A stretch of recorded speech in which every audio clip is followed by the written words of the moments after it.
Hello, everybody. Welcome back to Theta Ministries Podcast. I'm your host, Wes, and I'm actually here with somebody else in this call today. Say hi, John.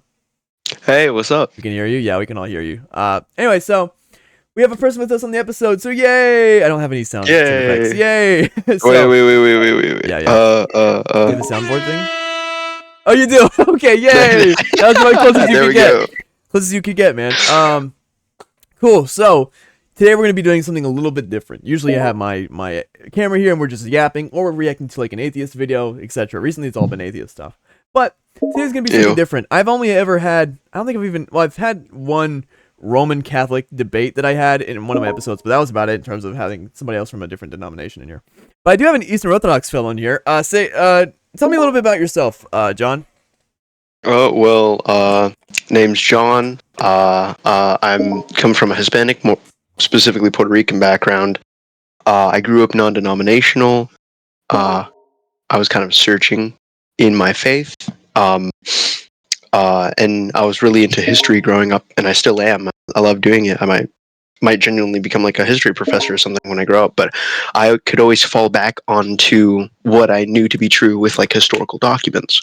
So I used that drive that the Lord had given me to go and search the historicity of like Christianity to even prove that it was true. I was able to see that it was true, that it was not like a new fabrication, newfangled thing, that it did good for humanity and science and the medical industry and all of these things, and that from what I could tell, that there were two main competing groups of Christianity that could both claim to be the quote-unquote one true church. Mm-hmm. And that was the Holy Orthodox Church, or what we would call now the Eastern Orthodox denomination, and the Roman Catholics. I have some problems with certain theological and ecclesiastical issues with the Roman Catholics, so I landed on Eastern Orthodoxy. Yeah, me and him would both say hooray we're against the papacy and stuff. I probably have a good number of Catholic viewers or so. I probably do. I have seen one of my comments. I did see one of my comments one time. Someone from the Eastern Orthodox say, "Hey, you're a Protestant, but you're doing really good at talking to atheists." So I was like, "Thank you." So that was a fun little tip. I'm excited for my future ministry in apologetics. Before I continue off with my friend John here, I'm going to talk a little bit about the last episode. I think I had like 30 responses on the last episode on atheism. 30 responses? Yeah. Some of them were from me, but it was like a bunch of atheists coping and saying, I'm just not convinced and that sort of stuff. It was, which is why I kept on. Oh, you know what? We're going to go back to this real quick. Me and John was like helping translate a little bit, but me and John here, we're talking to this Muslim woman, or like questioning agnostic Muslim woman, or man, whoever it was. I don't know who it was. I have no clue, to be honest. Yeah, the voice sounded. To do my man's it might have been that. a dude. It might have been a dude. Who knows? I don't know at this point. It's 2024. You understand that he was offended whenever you said, "Do you think I'm a woman?" I have no. No, I didn't mean that to be offensive. Obviously. No, but anyway, we're talking to him, and he's questioning. He said he had read the Quran, a little bit of. He never said anything about the Hadiths or Surah Al-Bukhari or anything like that. And he said the Quran is just really confusing. It doesn't make any sense. And I'm like, yeah, it's just a bunch of poems. And I was like, yeah, we're sort of agreeing with him. And he was saying, I'm questioning now about, how Hamas is treating the Jews. And I'm like, that's a reasonable concern and stuff like that. And he also said he's questioning whether, Islam is true. And I was like, yeah, that's pretty reasonable. And then I started basically, gently telling him that, and I have the recording of it. I could put it out on my podcast, but I recorded it for like 20 minutes, just me talking to him. And me basically just saying, and he was helping me translate, because obviously I almost said she again. Shut up. I need to shut up before I talk more. No, but I told him that, I wanted to make sure that he obviously is inescapable. The image of God is inescapable in every man. He has no excuse not to be an atheist. He has every reason to believe that Christianity is true, but I haven't really gotten to the arguments. I just gently said, you have no reason to reject the truth, and you are without excuse, and I pray you are open to the truth. And anyway, left off of there. And now here we are. I was like, let's get on a podcast because I need to record for tomorrow's episode. So we're on here now. And yeah. So anyway. Yeah. What was I talking before? Why we're here. While we're here. So those of you who are watching my series, are you fully caught up on it? Because John here's been listening. He's a loyal listener of my podcast. He's a loyal listener. Yeah. He's been listening to all my episodes and stuff. Have you gotten to my more recent, like up into the 40s or yet, or have you gotten that far yet? Actually, yeah. Oh, really? Wow. I was either yesterday or the day before that I was actually listening to I was listening to like the 40s one, and I noticed that your YouTube channel only starts at like 41 or 43. I forget which one it was. Yeah, which is really kind of off-putting, but whatever. Right, yeah. Because I started way late. What happened to the other episodes? What did I miss? Actually, you know what's crazy about I missed the rapture. No. But seriously. The reason why, it's funny, because did I tell you the story of why I didn't start YouTube late until like? No. You just said I got a YouTube channel, I got a podcast. Like, come hit me up, and then we kind of just hit it off for like 3 hours, 3.5 hours. the first episode I had was just like an update to like say here I am on YouTube now rather than my Spotify podcast, and everyone that has like over 1,000 listens or whatever. So I'm happy about that. My YouTube is just now growing, but so you know how I used to be an atheist. Most people here who's watching my program knows that I was a really secular liberal atheist, and so I was really anti-theist. I hated Christianity, all that stuff, and most of my friends are currently now still very on that side of the fence. They're on political and religious topics, whatever. And being that I changed my stance like a 180, they pretty much they have no clue. Almost none of them do. Like one or two of my really, really close friends over there who happen to agree with me do, because I knew I could trust them with that information. But I was so scared because I already lost so many friends and people in my life over sharing what happened to me and me believing in God and stuff. And Spotify is a really good way to remain anonymous. So if you notice, my first couple of episodes don't have my face cam. It wasn't until recently. They don't.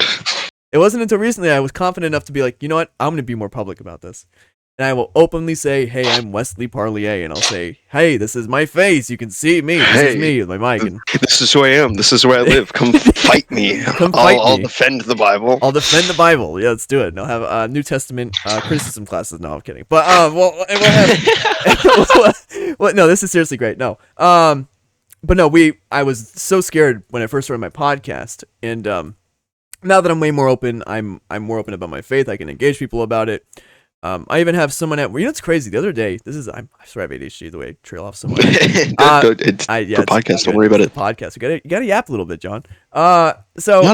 Dude, you're popping off. Like, dude, really? I'm just here. Oh, okay. Yeah. All right. Yeah. You're keeping the conversation up alive and by yourself, dude. Yeah. I don't even need to be here. Right. No. And I haven't made. I think I already told you guys he's Orthodox. I have admitted on this podcast if I wasn't a Protestant, I would be Orthodox. It would be all day. It would just the papacy alone is just flustering. For anybody. Wow. Flustering. The papacy is just. Is it befuddling how people can see that this is? Are you flummoxed when people try and defend? No, it's not even that. I want to laugh. Anyway, that's why they don't ever make a claim, like an argument for the papacy. It's just against sola scriptura or whatever. They can't defend their own view, but that's a whole different thing. I'm gonna get a bunch of Catholics in the comments saying, "How dare you question Francis?" No, but a lot of people like that. We'll keep on going. This is hilarious. No, because that's the weird part. Yeah. Being Eastern Orthodox, I don't agree with either of you technically, right. But I can defend both of your positions if I really need to. So I'm like in the middle. I'm in the middle of the sola scriptura versus like church debate, right? Right. Like, what's the final authority? Is the church a authority whatsoever, or is it just like a moral authority, not like ecclesiastical authority? And I can defend the apostolic position of yes, here's the documents. I mean, like the Bible obviously didn't come first, because why would the Bible tell you how the church started? Like, if like it shows the beginning of the church before the documents are finished writing. Like in Acts, it's still being written and we're seeing the beginning of the early church. That would kind of throw me off and go like, well, obviously the early church started first, but was that the intended design? That's the debate, whether or not. Right. Because if you're being intrinsically and intellectually honest. You're not going to say the Bible popped out of nowhere from no. Not even literate guy in most the middle of Protestants the don't even Ural believe that. Mountains, No, right? that would be a complete strong man to say that. In Yeah, the middle no. of Turkey. No. We still believe in compilation. There's no way. Yeah. But no, still. Anyway, but it's like a Mexican standoff.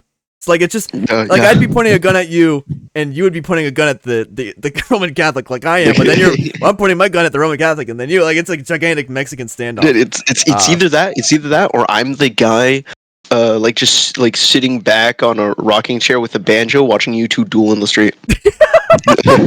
like I don't want any part of this. No, It does not bother me whatsoever. Yeah. But we can still have fun and have fun conversations. Like most of my friends online are either Catholic or Orthodox. I have like 2 Protestant Baptist and 1 Presbyterian friend. Like my best friend is Presbyterian, but that's about it. Like that's but anyway, we have a good time. Let's keep on moving. So were you there for the orb discussion, right? Of course, bro. Okay, yeah, you were. That's okay. not even. Let me just tell you. That's not even a discussion. Let me tell you guys a story, okay? So me and John here, right? We're in a Discord server which I'm usually debating and stuff. I'm debating Muslims, Catholics, Orthodox, you name it. I'm debating them or whatever through every length that the discussion goes. And this one time, this is why I made a joke. I said Deus Vult, like I'm going to become Roman Catholic after hearing this guy interpret scripture. This one charismatic guy. Listen, I grew up in a Pentecostal household. I know what they do, the kind of stuff they make up. And so this one guy, nonsense, right? no, yeah, dude, it was wild. It made me doubt my own sola scripturism for a moment. Really? Yeah, I mean, no, I said that in the VC when we were in it, bro. Remember that? I was like, yeah, this is making me doubt it. I joined in like the mid to like later half of it. I'm not even gonna like I joined when he first started talking about the orbs, and we were all repeating haha orb. But that's later. That's later. No, but yeah, before you had joined that call, John, I was like laughing, and everyone in the chat, it was a big meme because they're all my friends now and stuff. We joke about it still to this day, but I kept on saying in the chat, like, guys, Deus Vult, like I'm gonna become a Catholic, and they were all saying like, yeah, come on home. No, but seriously. Rome. Yeah, we were discussing it, and this one really charismatic guy who the most he knows about theology is like reading it out of a textbook he got out of a Sunday sermon. Back in those chair things. No. That's what I know about theology.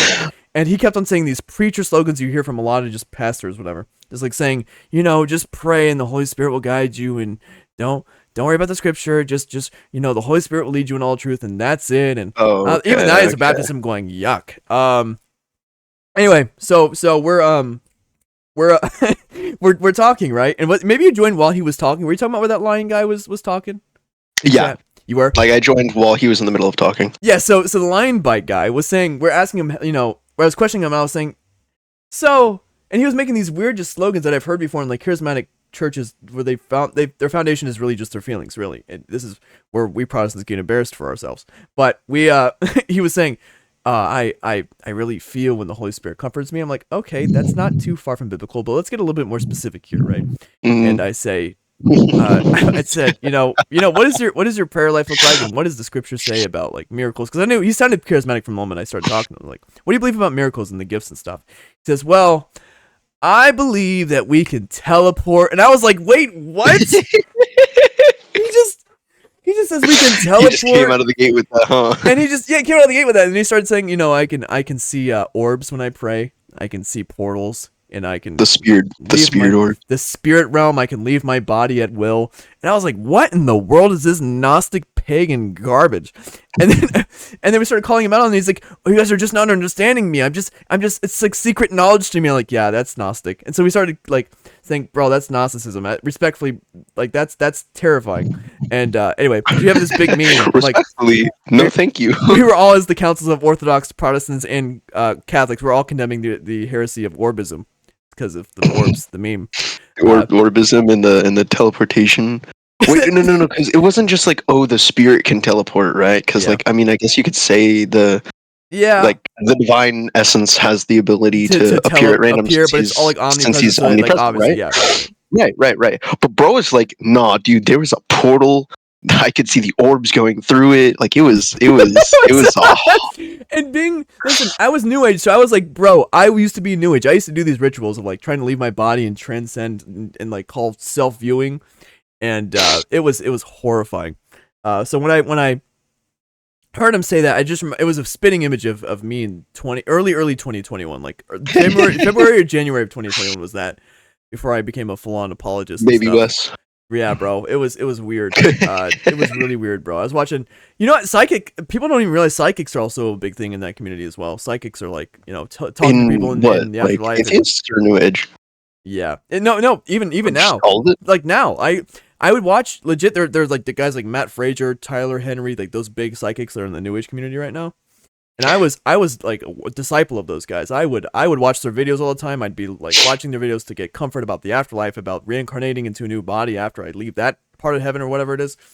And yeah, that's a big part of it too. So that might be why he was, because the psychics, a lot of their visions tend to be like they can see a window through heaven and see. I like, can see family. something. It's like, yeah, I sure hope you can. I sure hope you can. It's like your entire thing, isn't it? Yeah. Oh man. But I actually, you know what's funny? This sounds bad, but I almost did it. When I first became a believer, I was so passionate about the faith. I was gonna go in there and then start dismantling their demonic worldview, and then be like, I'll start giving them, I'll give them facts about my family, like very vague details, and they'll try to guess it, and then I'll call them out on their false prophecy, because by definition it's false prophecy and false witness, and then I can call them out with the gospel, and then bring them to Christ. Like that's something I was so bold when I first became a believer, just so bold. I was willing to do anything. And I was so excited. But anyway, not that I'm not excited now, but well, that's why I'm doing what I'm doing. That's why me and John are on this podcast. And I'm happy John's gonna be regular here on the podcast. He's fun to talk to. Like No, dude, I'm happy about it, honestly. Me and John have talked for hours outside of this, and I invited. Okay, thanks. He has a lot of soundboards. I have to keep it interesting. Okay, it's no longer you just talking to yourself in the middle of a room to a camera on the other side of the desk. Okay, there's a life to it now. There is. Oh man, it makes my podcast feel a lot more funny instead of just me talking in monotone voice, and I can laugh a little bit. I can laugh a little bit. Right, and so that's when I was dismantling the atheist's argument with nuh-uh and you're wrong. You're wrong. Quack, just quack every once in a while. Quack. You should, if I go into a debate with an atheist, because I'm hoping I can do a moderated debate in the future with an atheist. I can, like, in the middle of his open statement, I can just do like a quack sound, like at random parts. What? The audience just starts clapping. No, I can never do that. No. I feel bad, but the audience starts clapping. I'd want to. Yeah, everyone just starts. He's so smart. Clapping, quack. Everyone starts clapping. Quack. Audience applause. No, yeah, seriously. Anyway, so those of you, I'm going off so many topics. We're gonna get back to the main topic here. So there was a main topic here. There is a main topic. I never really thought about. I was thinking about doing either Islam, Jehovah's Witnesses, or Mormonism. Now, sidestepping the fact that I'm going to do an entire series on Mormonism and their whole deception of deifying yourself and self-exaltation and stuff. I decided, because John said, and we were not going to expose too much about his knowledge. He knows quite a bit. He has secret knowledge, right? Don't you even put that on me. Don't you even put that anywhere near me. Oh, you didn't catch it? I said secret knowledge, like for Gnostic. No, anyway. That's why I said don't you even put it. No. I'm kidding. But anyway, I originally was gonna do Mormonism, which I still am. I'm still doing my series on David Alexander's Mormonism, because you might know about the David Alexander story, right? He was no, tell me what's up. So Apologia Studios, the Reformed Baptist group, YouTube group, whatever. They were doing a response to James White, Jeff Durbin, all those guys. Yeah, all those gamers. I'd seen a response I did to a Mormon a person that was an evangelical kids pastor or whatever, and he became a Mormon. It was like a big thing in the Christian community for a while. And I wanted to make my response to it, because essentially the entire testimony that David Alexander had was essentially just the Joseph Smith claim was Christianity felt incomplete. And that was his entire 40-minute video. Yeah, but I didn't like it. I didn't like it. Cope. Anyway, so didn't let me have multiple wives. It was kind of cringe. Let me have multiple wives and have my own planets. Damn it. Yeah. No, but anyway, so we're gonna talk about a little bit about Jehovah's Witnesses, just a little bit before we end the podcast. We'll get to like 30 minutes and we'll end it. But anyway, so knowing the stuff that I've been through, because I've done some stuff on my podcast regarding Jehovah's Witnesses, and my old former best friend who I debated with for a good 3 hours, and then he called me pagan, polytheist, because I worship Jesus as God. basically, I know quite a bit about Jehovah's Witnesses, but let me just tell me what you know about Jehovah's Witnesses real quick, John. 'Cause Um. pick your brain a little bit. I can spout the just kind of funny haha nonsense of 144,000. Jesus is Michael the Archangel, but Yeah. Mhm. yeah, no, it's a Mhm. funny thing. Yeah. It's what is an 1800s and 1900s Yep. kind of I think it's adaptation of the faith. 1854-ish, something like that. Yeah, yeah. Yeah, Judge Rutherford, yeah, all that stuff. And Rutherford B. Hayes, the president. Yeah, that guy. Yeah, that's That's who you wish he was, honestly. Yeah, he was voting to be. He was voting to be. No, I'm kidding. Yeah. Anyway, It's yeah, just the normal like, oh, it's provably like an adaptation. Yeah. It has some false dogmas. Says that Jesus is God, even though he calls himself that. You know, all that. right. I know the broad strokes. Mhm. It's basically it's just a more culty version of Unitarianism. Yeah, basically, because obviously Unitarianism is just like the whole idea that only the Father was God and the Son and the Spirit are like ideas or like lesser beings that they were created and so forth. It's like Arianism almost. Like Jesus was created, which is, well, yeah. Now that I think about it, Jehovah's Witnesses is essentially just Arianism. Yeah, He's back. he's back. Somehow Palpatine returned. Somehow Arius Palpatine Arius returned. returned. Palpy Arius returned. I don't know how he got there. But anyway, so addressing that, I want to hear a little bit what you have to say on John 1 regarding their view on Jesus and stuff, because I've maybe read a little bit into that on my podcast, and I think maybe you could have some good insight onto what they believe and what the difference is between what we believe and what they believe about that. So. Right. Yeah. I mean, I had a friend, a Jehovah's Witnesses, right? We were just having a casual conversation, and he brings up John 1, and he asked me to look at the Greek, right? And I'm like, yeah, sure, man, I'll look at the Greek. And it's like, in the beginning was the Word. The Word was with God, and the Word was a God. That's what he said, right? And I'm like, I don't necessarily think that's right. I don't know. I mean, it could be the cat on my lap cutting out blood circulation. It could be like that's just not how Greek works, but I don't think that's right. But he was very adamant about it was a God, not the God. You know, he was a fellow divine being, but not necessarily the divine being. Right. That felt so off to me, so I'm like, sure, you know what? I'll humor you. I'll go to my interlinear. I'll go on to like a digital one, my book one. I'll see what you're trying to say. And he shows me to where it says "ton theo," like in the beginning it was right. And he goes, that means a God. Well, not the God, or he I think something along those lines, right? I think you're talking about John 1:1c, which is the third part of John 1:1, right? Yeah, which is John kai theos in halagos, which is and God is the Word, right? But obviously you don't get an A in that, but that would have to be. He was doing like it's not the God, it's a God. I'm like, dude, that's how Greek works. You're putting like English language rules onto what's technically an ancient and like extinct variety of a language that's now today, right? Because like it's a first century document. Like, right, exactly. Like, dude, we're 1900 years away from that. Like, the Greek is gonna like change a bit, and even in modern Greek, that's not how that works. Right. Yeah, a lot of the words are different now, and well, because Koine Greek was way different then than it is now, like modern Greek.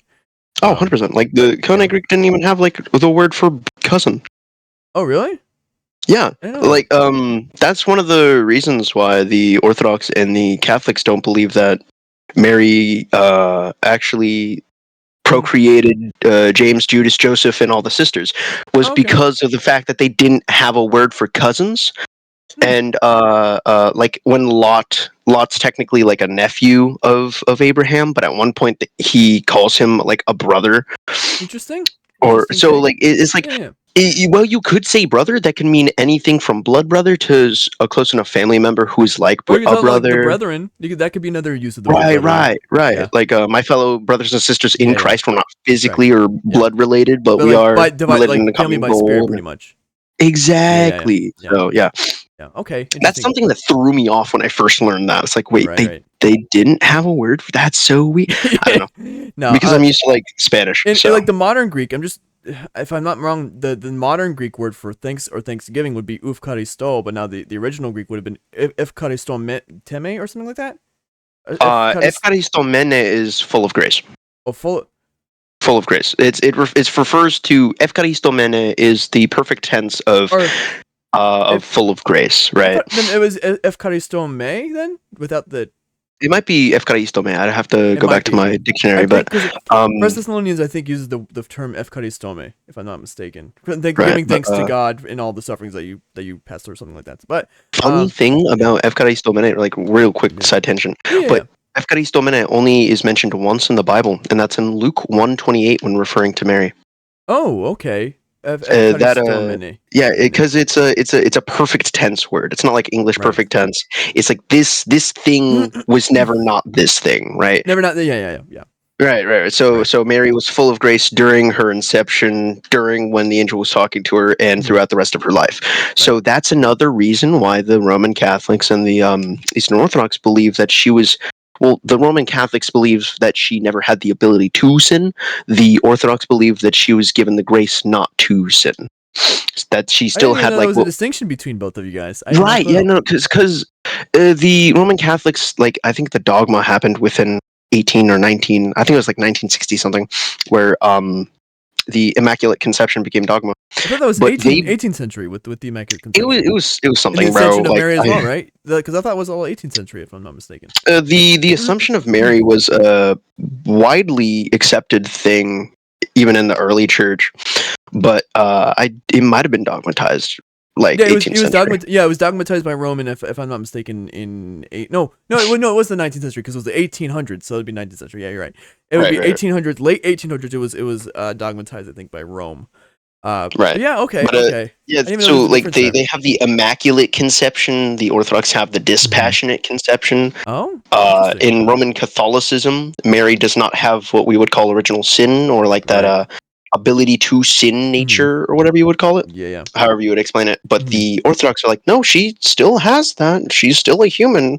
She's still born to human parents, pal. Hmm. Like, she was just given ekaitomene. She was given the grace of God throughout her entire life and given the ability to not sin by the grace of God. That's an interesting take. That's interesting. I never heard because I never. There's still a lot of learning about the differences between Orthodox and Roman Mhm. Catholic theology. So, wow, It's okay. very I thought it similar was but very different. I thought it's more of like a semantical thing in the narrative of for example the Uh, identity of Mary's life because you said Roman Catholics believe that obviously that Mary didn't have any original sin, but of course you believe that she was given the grace throughout her life to not sin to at not all. sin. So Have it's the more of like ability not. the stain of original sin, and then it's more of like the Orthodox believe that it's that Mary was given the grace to not have the ability to actually willfully sin or Right, but that's not uh a semantical issue because then you get into, well, if Mary did not have a sin nature, she was not fully human.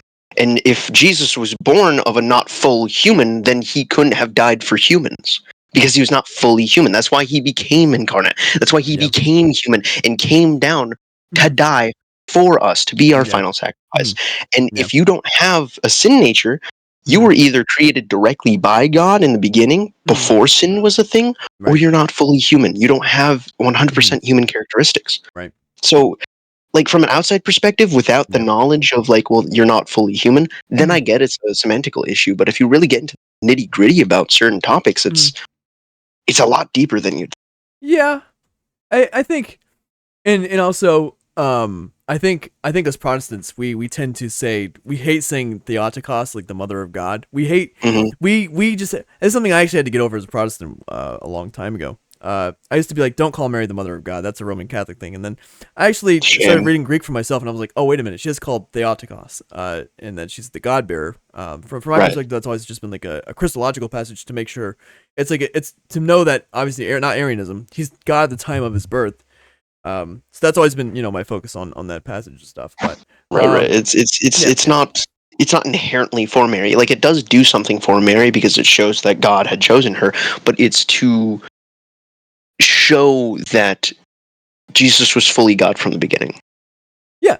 Okay, interesting. Okay. It's the same thing with like Queen of Heaven.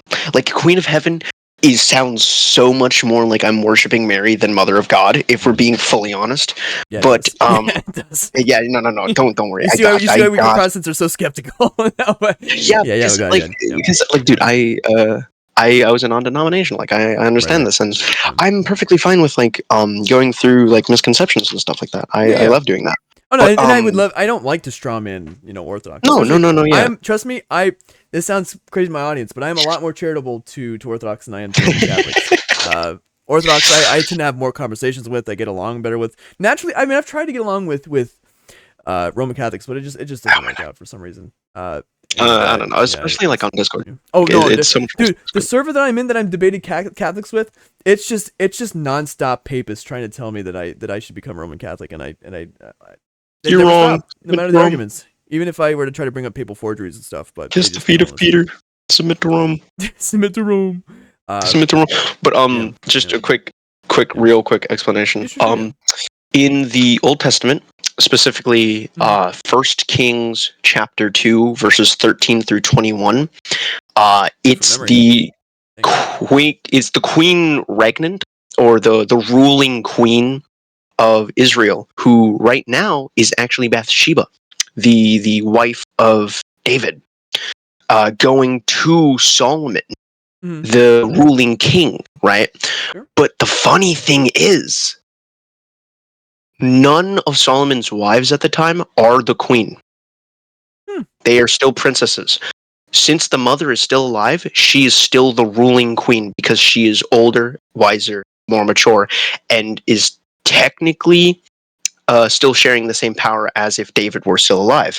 So much so that Solomon gets off of his throne, bows down in front of his mother, and tells the like courtier staff to Mhm. bring a throne out for her. Huh.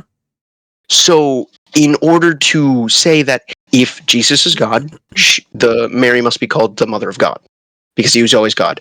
If Right. Jesus is King of the universe, if Jesus is Yep. King of heaven, then if he didn't have any children, if he didn't have any wives, his mother would be the queen. That's an interesting way of interpreting the Solomon David debacle. Wow. Okay. I I've never read it like that. No, I've never thought yeah about no, it like that. Yeah. I'm like, dude, you're just obviously worshiping Mary. I Yeah. genuinely don't care. But when I took the time to just like sit down and go like, but why though? Mhm. Then I would learn. Yeah. Okay. Interesting.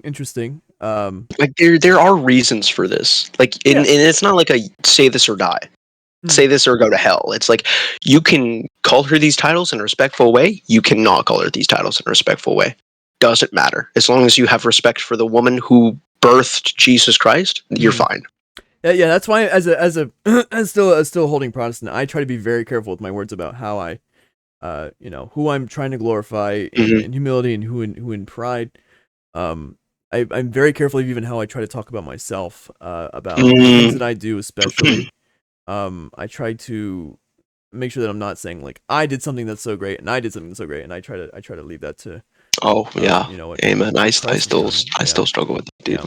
Like that's the Sometimes, funniest part. yeah, yeah, Like that's I don't mean to cut you off, but like that's the funniest part. yeah. Is like I'm so like conscientious and trying to figure out like if what I'm saying is in a respectful way. Before I say something, I'll apologize. If like I know this might be taken the wrong way, I'll apologize before I do it. I'll apologize afterwards.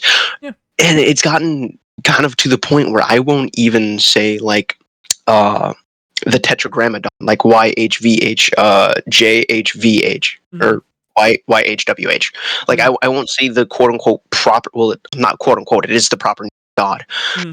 It's the only proper name of God besides Jesus and Well, Emmanuel. according to the Black Hebrew Israelites, his name is Yahawashah. Like it's yeah. But Yeah. anyway, we Well, could how is or whatever? or Yahweh. I Mashiach? think they call him Yahweh, something like that. I don't Yahweh want. and Yeah, no. Yahawashah and yeah. I'll just not. And Like, I genuinely don't care what you have to say. If they you're, speak they actually made up. I've done a lot of research on the Black Hebrew Israelites. It's they made up a language called Lashawan Kadash, and it's like a oh variation of no, Hebrew, and oh every no. S sound in the alphabet of the Hebrew alphabet turns into an Ah sound. So everything they're saying, like the Shema would be like Shema Asrael. It's so confusing. Like Shema Asrael, Alahana. Oh God, it's so bad. Oh, I hate it. I would rather try and have a fruitful conversation with a member of the Mujahideen. Oh, That you can't. sounds like They'll torture. call you. They'll call you Esau if you're white. You're obviously Puerto Rican, so you might have a better chance of not probably being identified as one of the tribes of Israel. I would not. Oh no, I act white. Don't worry about it. I would be Doesn't called. matter. I would be called Esau, and I would be called the devil incarnate. For being a Gentile, quote unquote, because I'm not black. But anyway, that's For all. Jacob I loved and Esau I hated. Yes, misquoting, Romans 8 and 9 and stuff. But anyway, we're getting to more Calvinist stuff. Which I did. Did I tell my audience here? Maybe I didn't even tell you. I flirted with Calvinism for a little bit. That was fun. You mentioned that you were kind of like holding a Calvinistic view in one of your you were talking about Calvinism, Arminianism, and dispensationalism, I think. Not dispensationalism. That's Dispensationalism is like a more of a that's eschatological eschatology. view. Yeah. Yeah. But in which I'm still sort of agnostic on. I probably lean more middle. I mean, I love being agnostic on it because it's healthy to be agnostic on the end times because obviously we're not commanded to know the day nor the hour Right. of his return. So I think it's just best to say I don't know. But Good. yeah. Overall, I'm just more like I'm optimistic about it being whatever it is. I'm happy, but I think it's either post and mill. I don't think mill is really where I stand at the moment. But anyway, yeah, I flirted with Calvinism for a little bit, but I don't. So maybe you've seen my soteriological episode. People try to conflate especially the Protestant denominations. We try to conflate everything between Calvinists and Arminians, and I think that's the only debate you can have. There's Molinism, there's provisionism. The four main systems. Soteriological or synergical. Synergism, monergism, and synergism falls in the categories of Calvinism and Arminianism and Molinism and provisionism.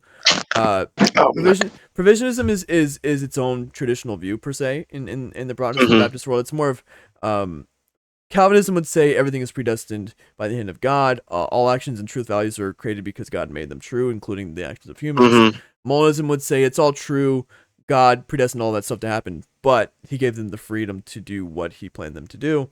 And then there's just the infralapsarian, supralapsarian, goddamn to you because you're a loser. Essentially, yeah. Well, we can get it. That's way more deep. Well, just to give you the difference between both of those, we're already going for 40 minutes ago. This is a good conversation. Infralapsarian is like you're predestined to have too much sin or something along those lines. Well, more to sum up the both views, supralapsarianism teaches that God made sure that both those who believed would believe and that those who wouldn't believe made sure they wouldn't believe. Infralapsarianism is more of the he made sure those that would believe, but would just pretty much leave the others to their own demise, essentially.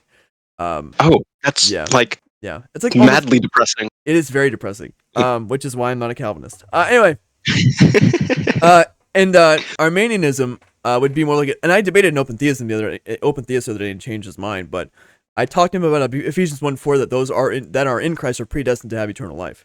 And he was like, oh, I was like, you're an open theist. You can't believe Ephesians 1:4 that anything can be predestined because in your view, God doesn't know what will happen until he learns about it.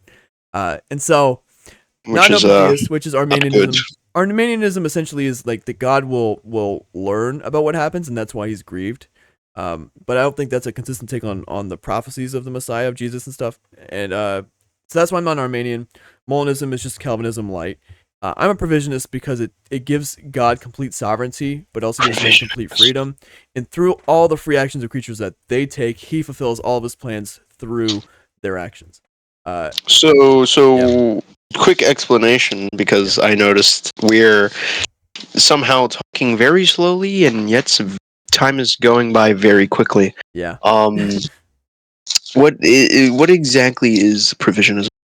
So provisionism is what's more known as like a traditional Baptist theology. If you've ever watched someone named Leighton Flowers, he's a great resource for. He's sort of the one that coined the provisionist term. Like the tulip is Calvinist thing, our thing is provide. I forgot what the exact acronym was.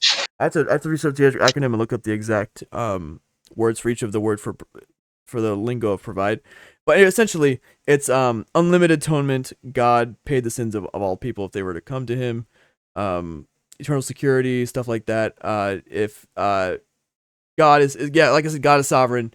He gives humans the right to do what they want to do in their freedom of will, but through their free actions, he accomplishes those purposes.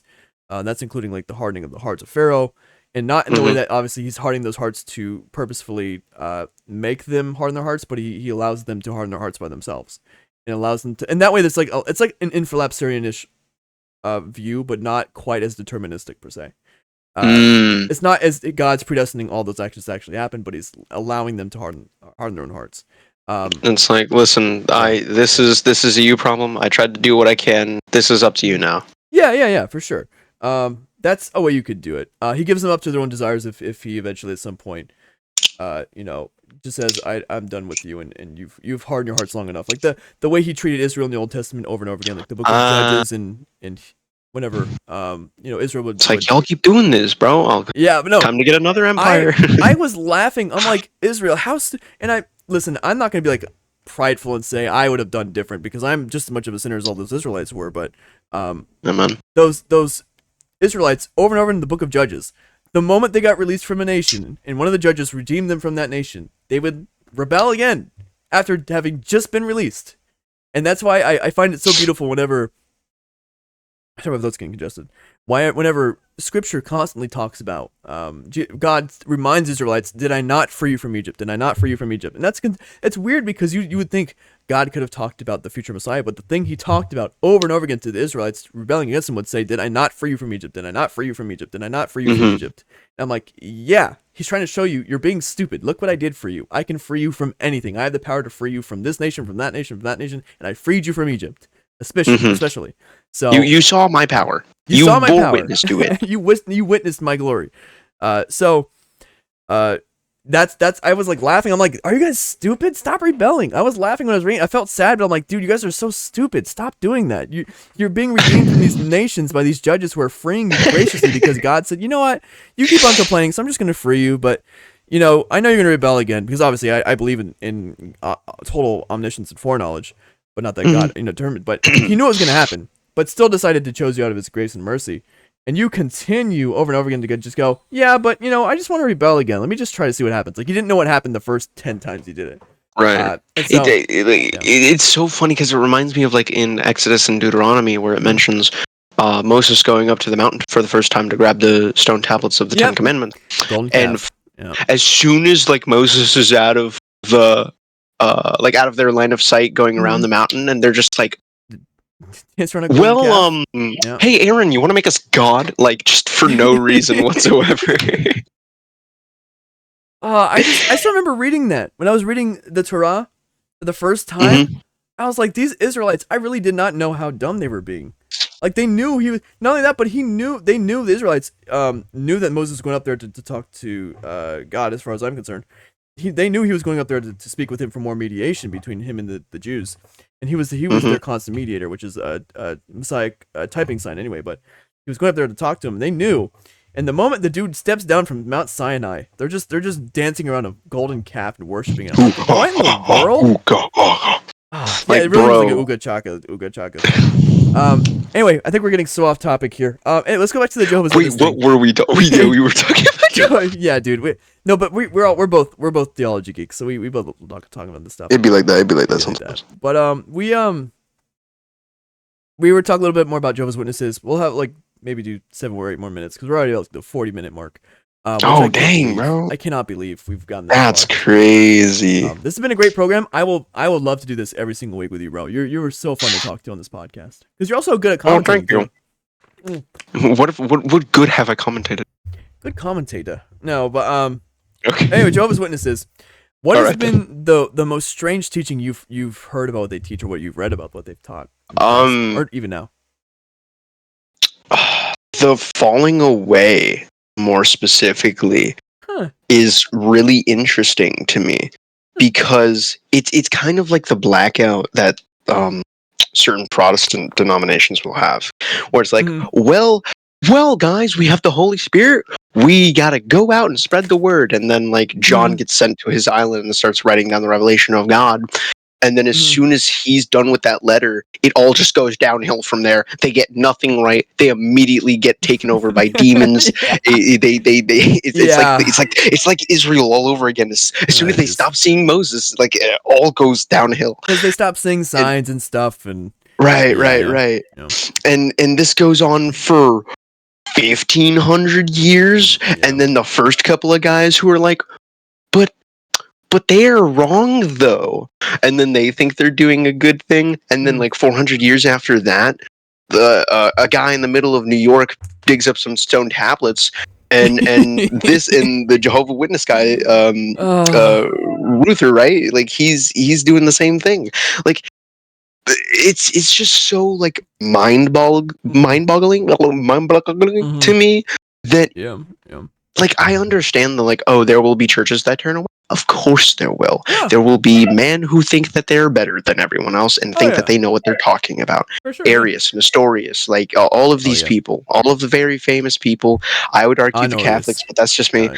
I know Uh, where he is. Getting cast out as a heretic for the next 500 years. That's right. Um, Yeah, but like if you look at it, the yeah. church has always won out in one way or another. Whether it's Santa Claus slapping a guy for messing with the deity of Jesus, or if it's Saint Maximus the Confessor talking about how no, Jesus has two wills. He kind of has to if No. he's Wait a if minute. he's God and Not he's man. not unless you're William Lane Craig though. Hold on. He's a monothelite. Gotta let him pass in He's a there. mono.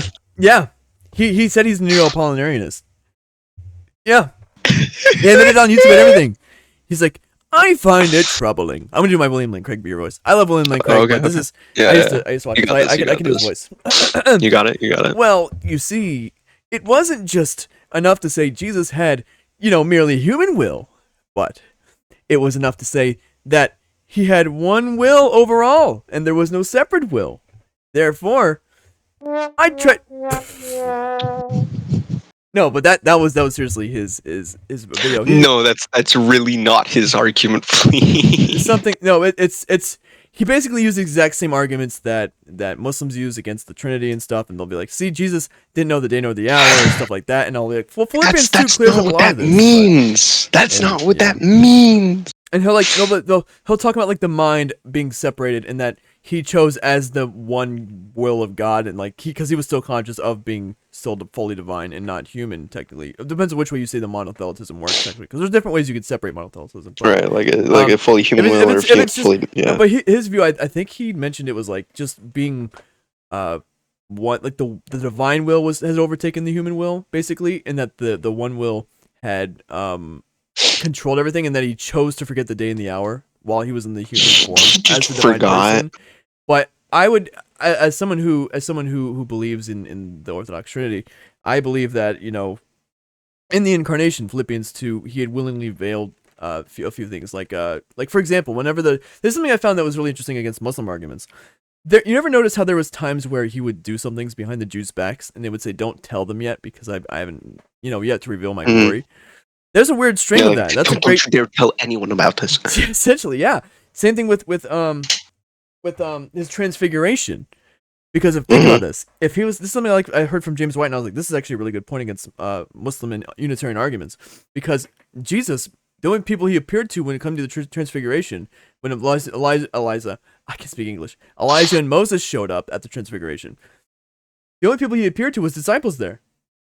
Think about this: if he Hmm. was doing that miracle in front of everybody, they would not be calling him out for blasphemy, seeing him Right. transfigured and pure and bright in his glory. In the uncreated light. Yeah, the uncreated light. The light came in the world and darkness comprehended it not. And so, if they had seen him doing that all over Jerusalem, they wouldn't be trying to crucify him. They'd be falling down and worshiping him. So there was certain aspects of his divine character that he veiled willingly as the incarnate Son of God. In Philippians 2, he humbled himself and veiled those things about his characteristics. But that still lines up with the Orthodox view of the Trinity. That doesn't contradict any form of No. like any Orthodox sense of the Trinity. But anyway, yeah, so but you said the weirdest thing they had taught was like the restoration, like the weird every false The religion says just they have that blackout. restoration. Yeah. The blackout that apparently happened, and no one got it right for the next Got it right. 2,000 That's right. years. No one did. No one, especially that's Joseph Smith, Muhammad, Judge Rutherford, Hmm. all saying Well, Revelation was at lost. least Muhammad is only like 500, 600 years. Like, we go to Joseph Smith, and Mhm. it's literally 1900 years, 1800 years. It's like no one got us back on the right track. See, No, like as soon as the apostles died, everyone just kind of fell off. Yeah, yeah. I think it was really strange to because I've done a lot of research on Mormonism since I started to learn about defending against it and stuff. And I find out a lot of these cults really just start through sex abuse, which is strange. That's a consistent I've seen. It's just a bunch of Gnostic sex abuse. Because obviously you have All right Joseph's then. with polygamy, Muhammad with the 9-year-old, Ayesha. Um, I don't know anything about Judge Rutherford. I have to look into his. I don't know if I want to learn about his sexual ethic and history, whatever. That might be gross. I don't even know if I That want to they know about that. still try and like Yeah, argue. Yeah. yeah. Which I still Yeah. know why they're trying to defend that. That especially in a secular society that thinks that grooming children is cool anyways. But I I mean, am I wrong? Am I wrong? No. No, No. but yeah, show up to your drag queen pre-K concert, right? Uh, Yeah. Yeah. I can't believe they're doing that. I'm gonna get political Dude, here for a second. They're doing that. Show up to they're doing that. preschools with their They're really drag doing it. costumes and And then yeah. you go to like New York or California, it's like you can just be naked in front of anyone you want Oh as long no, as you're yeah, not getting sexual pleasure from that. that oh god, I was in New York a year ago, a little bit over a year ago, and everybody there was half naked. Not even joking. Most people Mm. that were in their underwears, I saw a few people shirtless, and I saw this sounds weird, even weirder, but YouTube don't or Spotify don't ban me for saying this, but there were women that were shirtless there, that walked No. around, yeah. And No, the no, cops, no. the thing is, the authority of the cops, they don't do anything over there. It's too big of a city and too many people that don't care about the law, so they just do whatever they want. Like you said, it's an anarchy, to even go over there. I loved it because it was a cool environment, but I also saw how disgusting it was. I'm glad that I live in conservative Florida. I We both live we in both conservative Florida. Yeah, I think I live in southern Florida is a very very conservative. Northern Florida, maybe a little bit less, but still really conservative. Uh, Yeah, but we're both in like middle yeah. Florida. Oh yeah. Central Florida down to the southern part, like the west part of Florida. Yeah, super conservative. Trump flags everywhere. Yeah. I just a quick thing about Florida. I love like how do you explain Florida to an outsider? The north is just like Alabama light. The middle is Disney and the south is Cuba. South is Cuba. Like the middle owned by Disney. Like Disney They technically do. has its own city, it has its own Yeah. fire department, its police Yeah. department. Like the north is just Alabama light. Alabama. Like diet Pensacola is just Alabama. Alabama light. That's right. It's just diet Alabama, and then the south is just Hispanic and Latin countries. Right. It's Oh, not it's even a part of so Florida bad. anymore. Yeah, no. It's little Cuba. We want to cast them out. The Keys are totally cast out from Florida. Yeah. Yeah. No, but If anyway. you don't know the story about the keys, we sawed them off with every house key that we Oh, could find and right now- next to us in order to And now push them all off. everyone's moving here, and the car insurance is just going up like crazy. It's insane. Dude, everything is Yeah, going up here. Everything's going up here in Florida. Don't, guys, if you're watching this, don't move to Florida. Don't. Please It's not stop. worth the Please. fishing. Don't do it. It's not worth the fishing. It was You it can was hold good off. in the beginning. Please stop. It's hurting us now.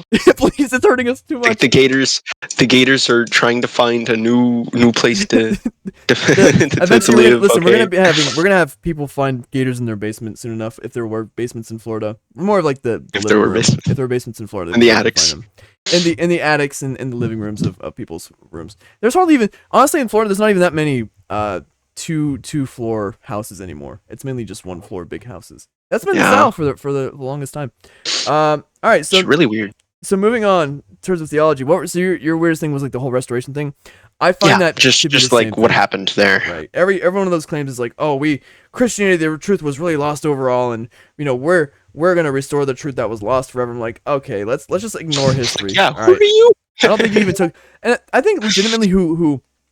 This is why I'm glad I wasn't like amazing in high school. I was a decent academic. I'm trying to continue college right now, but I believe that in people who fall into stuff like that legitimately just didn't do their history homework in their AP history classes, because if you don't know anything about how those religions started, it was all just really random pagan nonsense, just claiming to be like this new self-deifying or agnostic religion.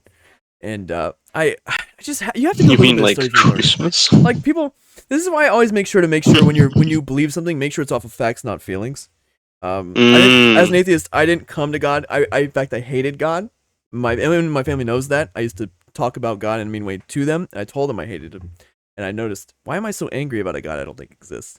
and it ends up being always when you convert to a false religion, it's always they're always super emotional. You know, I had a testimony that Joseph Smith was a true prophet, and Allah and Muhammad is his true prophet, and Jesus wasn't God, so forth.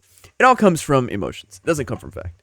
And so that's why I do what I do, because I want to bring people the truth unapologetically and without a love, but still not being afraid to tell the truth. So, yeah, man, I think I'm going to start cutting off the podcast here, man. John, it was so nice to have you for this episode.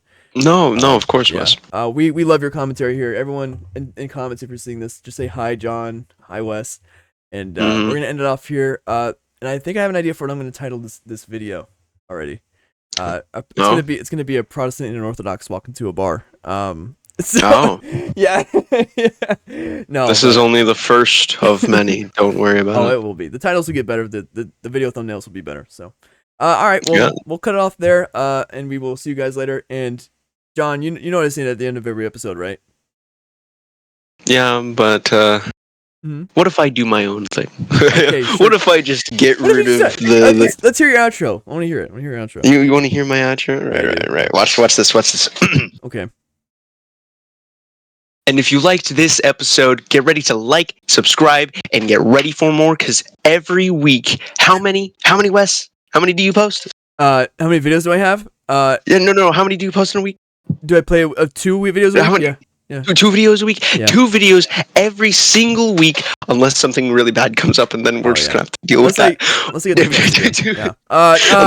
yeah. 2 videos every week. Get ready for that. We'll talk about Jehovah's Witnesses, Mormons, Catholicism, Eastern Orthodoxy, and how a lot of people are kind of dumb. But